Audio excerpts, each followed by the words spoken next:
Hello everyone, स्वागत है आप सभी का शिक्षा संकल्प के इस ऑनलाइन यूट्यूब प्लेटफॉर्म पर। दोस्तों, आज के इस स्पेशल टेस्ट में एसएससी जीडी एग्ज़ाम के लिए जीके प्लस हिंदी के टॉप मोस्ट इम्पॉर्टेंट प्रश्नों को डिस्कस करने वाले हैं। साथियों, यहाँ पर हमने उन सारे प्रश्नों को शामिल किया है जो प्रश्न आपके एग्ज़ाम के दृष्टिकोण से बेहद महत्वपूर्ण है। साथियों, यहाँ पर हमने 30 प्लस प्रश्नों को कवर किया है। आप लोग हर एक प्रश्न का जो है जवाब देते हुए चलिएगा। क्वेश्चन नंबर फर्स्ट आपकी स्क्रीन पर है। सर्व और वाली शब्द किस खेल से संबंधित है? बताएंगे यहाँ पर सभी लोग। Tennis, volleyball, table tennis, squash. दोस्तों, यहाँ पर प्रश्न पूछा गया है सर्व और वाली शब्दावलियाँ जो है किस खेल से संबंधित हैं। चलिएगा, क्वेश्चन नंबर फर्स्ट का यहाँ पर सभी बच्चे आंसर करेंगे। इंपॉर्टेंट क्वेश्चन है, याद रखेंगे। ऑप्शन आपका दोस्तों करेक्ट हो जाएगा टेनिस। ठीक है, सर्व और वाली शब्दावलियाँ जो है टेनिस से संबंधित है, यानी विकल्प आपका यहाँ पर ए बिल्कुल करेक्ट हो जाएगा। आगे बढ़ते हैं और अगला प्रश्न देखते हैं। मानव हृदय में कुल कितने वाल्व होते हैं? 1, 2, 3, 4। चलिएगा, सभी बच्चे यहाँ पर जवाब करेंगे। मानव हृदय में कुल कितने वाल्व होते हैं? तो याद रखिएगा, ऑप्शन आपका डी करेक्ट हो जाएगा इस क्वेश्चन का।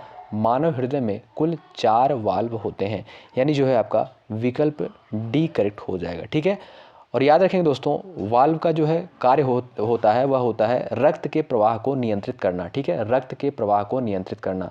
यहाँ पर जो है आपका ऑप्शन नंबर डी करेक्ट हो जाएगा। मानव हृदय में 4 वाल्व होते हैं। आगे बढ़ते हैं और अगला प्रश्न देखते हैं। वेरी वेरी इंपॉर्टेंट क्वेश्चन है, इतिहास से पूछा गया है। सिंधु सभ्यता में घोड़े की अस्थियों के अवशेष कहाँ से प्राप्त हुए हैं? इंपॉर्टेंट है, बताएंगे यहाँ पर सभी बच्चे। चलिएगा, बताइएगा सभी लोग। सिंधु सभ्यता में घोड़े की अस्थियों के अवशेष कहाँ से प्राप्त हुए हैं? चलिएगा,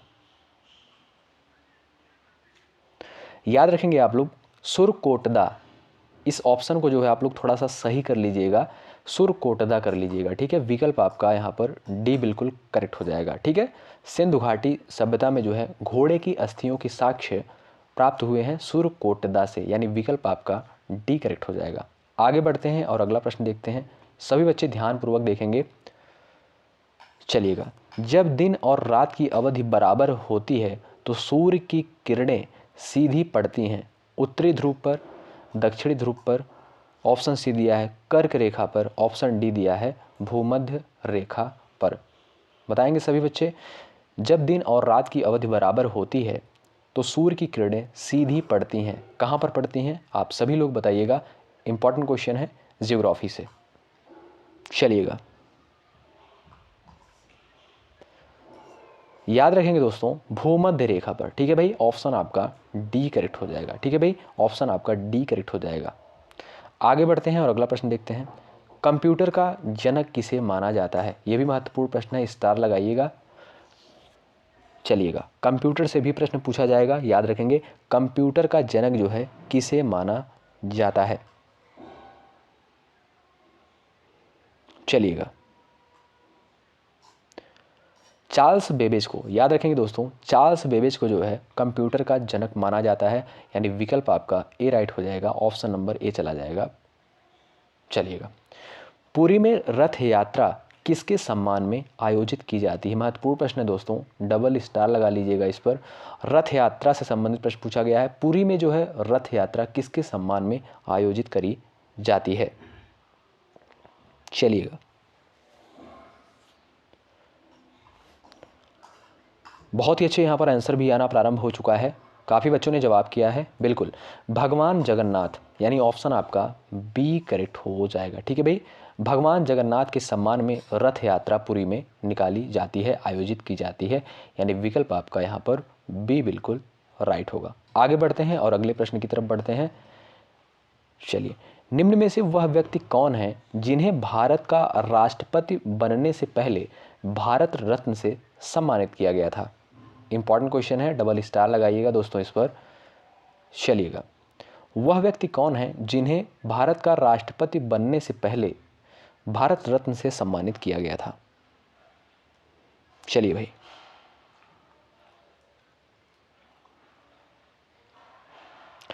याद रखिएगा डॉक्टर एस राधाकृष्णन को, यानी विकल्प आपका ए बिल्कुल यहाँ पर करेक्ट हो जाएगा। ऑप्शन आपका ए यहाँ पर बिल्कुल करेक्ट हो जाएगा। ठीक है भाई, आगे बढ़ते हैं और अगला प्रश्न देखते हैं। कौन सा महत्वपूर्ण अक्षांश भारत को दो लगभग बराबर भागों में विभाजित करता है? यह भी महत्वपूर्ण प्रश्न है। कौन सा महत्वपूर्ण अक्षांश जो है भारत को दो बराबर भागों में विभाजित करता है? चलिएगा, यहाँ पर जो है जियोग्राफी से क्वेश्चन पूछा गया है जो कि महत्वपूर्ण है एसएससी जीडी की परीक्षा के लिए। दोस्तों यहाँ पर हमने जितने भी प्रश्नों को कंसाइज किया है सारे प्रश्न जो हैं इंपॉर्टेंट हैं, तो आप लोग हर एक प्रश्न का जवाब देते हुए चलेंगे। चलिए,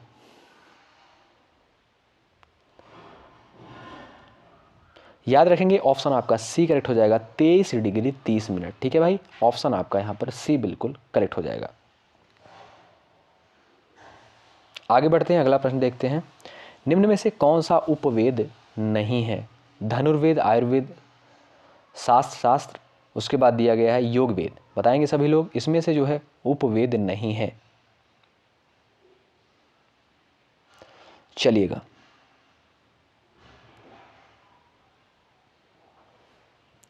ऑप्शन आपका डी करेक्ट हो जाएगा, योग वेद, यानी ऑप्शन आपका डी बिल्कुल राइट हो जाएगा। भारत में योजनाबद्ध अर्थव्यवस्था किस पद्धति पर आधारित है? भारत में योजनाबद्ध अर्थव्यवस्था किस पद्धति पर आधारित है?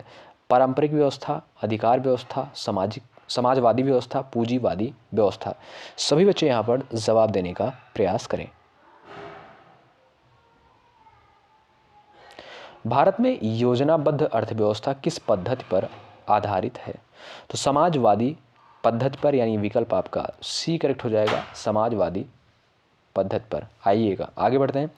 भारत के संविधान में संघीय शब्द का प्रयोग कहाँ पर हुआ है? प्रस्तावना में, भाग 3 में, अनुच्छेद 368 में। ऑप्शन डी दिया है संविधान में कहीं नहीं। पॉलिटिक्स से जो है इंपॉर्टेंट प्रश्न है, बताएंगे यहाँ पर सभी लोग। भारत के संविधान में संघीय शब्द का प्रयोग कहाँ पर हुआ है? चलिएगा,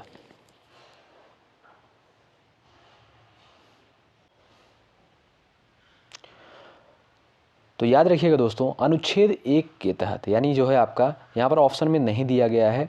अनुच्छेद 1 क्या कहता है? भारत जो है एक राज्यों का संघ है। ठीक है, तो यहाँ पर ऑप्शन में नहीं दिया गया है, तो आर्टिकल 1 जो है आपका यहाँ पर सही होगा, अनुच्छेद 1। ठीक है भाई, आगे बढ़ते हैं। अगला प्रश्न है, तरल से भरे बीकर का तल किस कारण से कुछ ऊपर उठा हुआ दिखाई देता है? विवर्तन के कारण, परावर्तन के कारण, अपवर्तन के कारण, व्यतिकरण के कारण। चलिएगा, तरल से भरे बीकर का तल किस कारण से कुछ ऊपर उठा हुआ दिखाई देता है? अपवर्तन के कारण। याद रखेंगे ऑप्शन आपका सी करेक्ट हो जाएगा। आगे बढ़ते हैं और अगला प्रश्न देखते हैं। भारत में किस राज्य की प्रथम महिला मुख्यमंत्री कौन थी? किसी राज्य की प्रथम महिला जो है मुख्यमंत्री कौन थी? चलिएगा,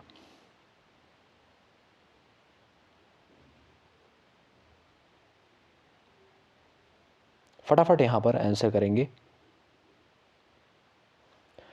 ऑप्शन आपका डी करेक्ट हो जाएगा दोस्तों, सुचेता कृपलानी। किस राज्य की? उत्तर प्रदेश। ठीक है, यूपी। ऑप्शन आपका यहां पर डी करेक्ट हो जाएगा। आगे बढ़ते हैं। हृदय स्पंद के दौरान वैद्युत परिवर्तनों को रिकॉर्ड करने वाले उपकरण का नाम क्या है? चलिएगा,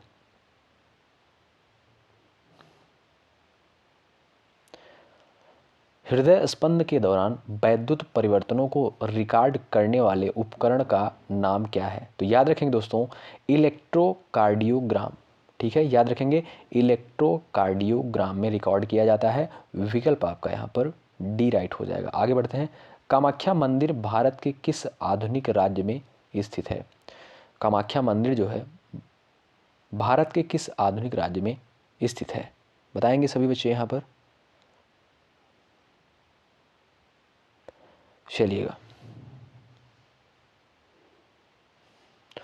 ऑप्शन आपका यहाँ पर सी करेक्ट हो जाएगा। ठीक है भाई, ऑप्शन आपका यहाँ पर सी बिल्कुल राइट हो जाएगा। आगे बढ़ते हैं, अगले प्रश्न की तरफ बढ़ते हैं। भारत के संविधान का निर्माता जो है किसे माना जाता है? महत्वपूर्ण प्रश्न है, डबल स्टार लगाइएगा इस पर। भारतीय संविधान का निर्माता किसे माना जाता है? याद रखेंगे दोस्तों, BR अम्बेडकर को। ठीक है, ऑप्शन आपका सी करेक्ट हो जाएगा। भारत के संविधान का निर्माता जो है भीमराव अम्बेडकर को माना जाता है। ऑप्शन आपका सी करेक्ट होगा। आय और उपभोग में किस प्रकार का संबंध है? प्रत्यक्ष संबंध, आंशिक, प्रतिलोम, अप्रत्यक्ष? बताएंगे सभी लोग। आय और उपभोग में किस प्रकार का संबंध है? आय और उपभोग में किस प्रकार का संबंध है? प्रत्यक्ष संबंध है, यानी जो है आपका विकल्प ए राइट है यहाँ पर। ऑप्शन आपका ए करेक्ट हो जाएगा। स्वामी दयानंद सरस्वती ने किस शहर में 1875 में आर्य समाज की स्थापना करी? बताइएगा, चलिएगा।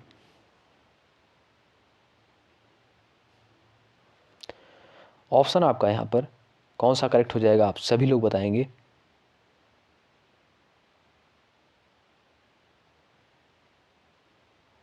बिल्कुल, यहाँ पर ऑप्शन आपका ए करेक्ट हो जाएगा, मुंबई में। ठीक है, ऑप्शन आपका ए राइट हो जाएगा। स्वामी दयानंद सरस्वती के द्वारा जो है 1875 में आर्य समाज की स्थापना करी गई। किस शहर में? मुंबई में। ठीक है, आइएगा आगे बढ़ते हैं और अगला प्रश्न देखते हैं।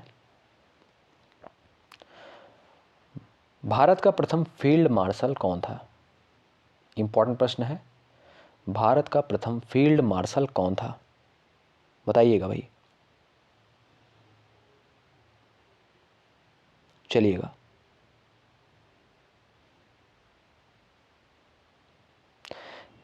याद रखेंगे दोस्तों, SHFJ मानेकशॉ। ठीक है भाई, यहाँ पर ऑप्शन आपका डी राइट हो जाएगा। भारत के प्रथम फील्ड मार्शल थे। ठीक है, आइएगा अगला प्रश्न क्या पूछा गया है। भारत में सबसे पुराना गिरजाघर किस राज्य में स्थित है? भारत में सबसे पुराना गिरजाघर जो है किस राज्य में स्थित है? बिहार, असम, उत्तर प्रदेश, केरल? केरल में। याद रखेंगे, ऑप्शन आपका डी करेक्ट हो जाएगा। ऑप्शन डी वाले यहाँ पर बिल्कुल राइट हैं। आइएगा, यहाँ से देखेंगे दोस्तों, हिंदी सेगमेंट का क्वेश्चन शुरू होता है जो कि बेहद महत्वपूर्ण है। तो आप लोग कोशिश यही करेंगे कि आप लोग हर एक प्रश्न का जो है जवाब ज़रूर देते हुए चलेंगे, क्योंकि सारे प्रश्न जो हैं इंपॉर्टेंट कवर किए गए हैं। ठीक, आइए निम्नलिखित में से शुद्ध वर्तनी वाला शब्द बताइएगा। यहाँ से दोस्तों एक प्रश्न पूछा जाता है, एक से दो प्रश्न आता है, तो बताइएगा निम्नलिखित में से शुद्ध वर्तनी वाला शब्द कौन सा है? चलिएगा, ऑप्शन आपका ए राइट हो जाएगा। ठीक है भाई, सुश्रुषा जो लिखा जाएगा यहाँ पर सुश्रुषा, यानी ऑप्शन आपका ए में बिल्कुल करेक्ट है। बाकी के तीनों ऑप्शन आपके गलत हैं। ठीक है, आइएगा यहाँ पर बताया गया है आपको वर्तनी, इसमें भी छांटना है शुद्ध। वांग्मय जो है कौन से विकल्प में बिल्कुल राइट है? वांग्मय, वांग्मय जो है यहाँ पर ऑप्शन नंबर सी अगर आप लोग देखेंगे तो बिल्कुल करेक्ट है। इस तरीके से लिखा जाता है तो आपका ऑप्शन नंबर सी राइट है।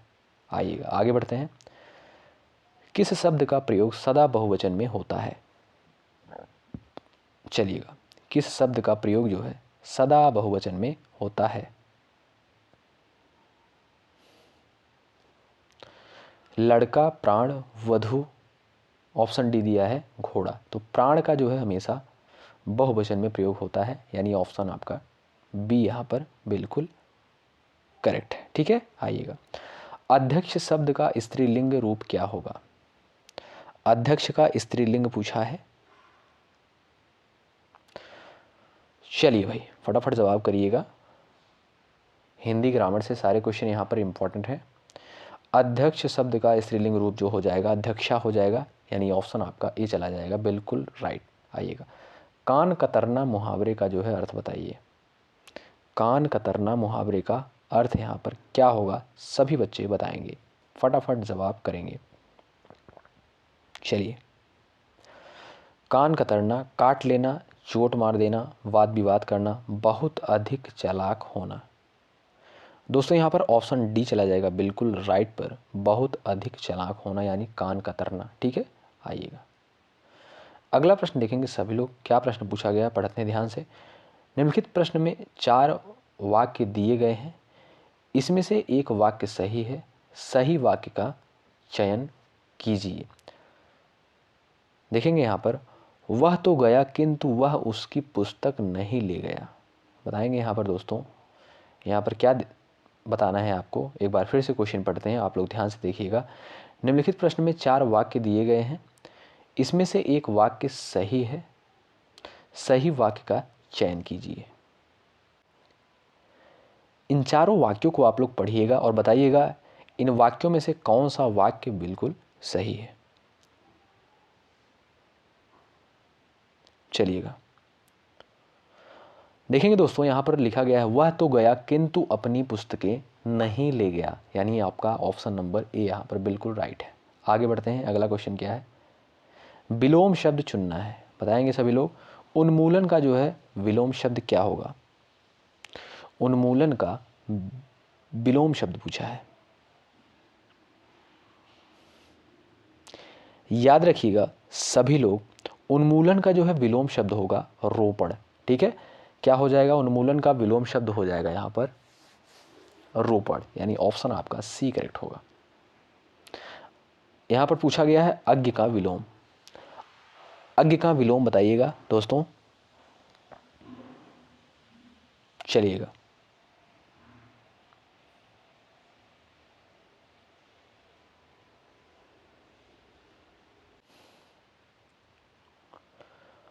याद रखेंगे दोस्तों, अज्ञ का जो विलोम शब्द होता है वो होता है विज्ञ। ध्यान रखेंगे, ये क्वेश्चन इंपॉर्टेंट है तो आप लोग ध्यान रखेंगे। ठीक है, अज्ञ का विलोम क्या होता है, विज्ञ होता है, यानी यहाँ पर जो है आपका विज्ञ बिल्कुल करेक्ट होगा। आगे बढ़ते हैं और अगला प्रश्न देखते हैं।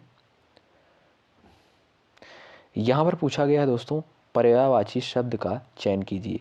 शांभवी का पर्यायवाची बताइएगा। शांभवी का पर्यायवाची क्या होगा। पार्वती, दासी, दुर्गा, पत्नी। शांभवी का पर्यायवाची, तो याद रखिएगा आप लोग, शांभवी का पर्यायवाची हो जाएगा दुर्गा, यानी ऑप्शन आपका सी राइट है। अनुपम का यहां पर पूछा गया पर्यायवाची, बताइएगा।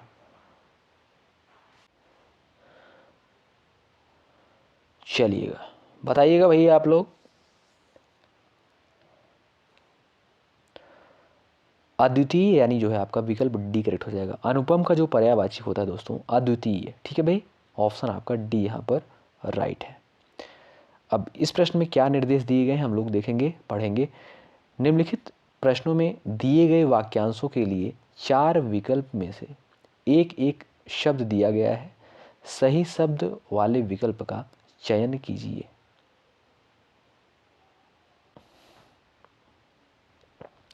जिसकी भुजाएं घुटनों तक लंबी हों, क्या कहलाएगा भाई।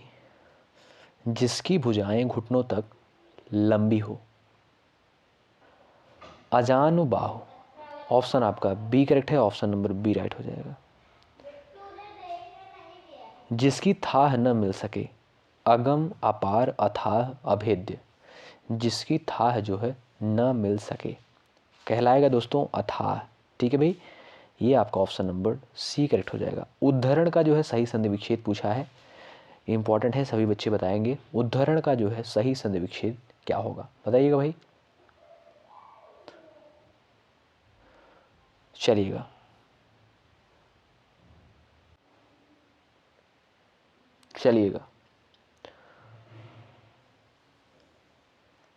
उद्धरण का जो है सही संधि विच्छेद क्या हो जाएगा। उत्धन हरण, यहाँ पर जो ऑप्शन आपका सी करेक्ट है, ऑप्शन नंबर सी राइट हो जाएगा। पर्यावरण शब्द का संधि विच्छेद कौन सा हो जाएगा। पर्यावरण शब्द का जो है संधि विच्छेद पूछा गया है यहाँ पर। चलिएगा, महत्वपूर्ण है, बताइएगा आप लोग।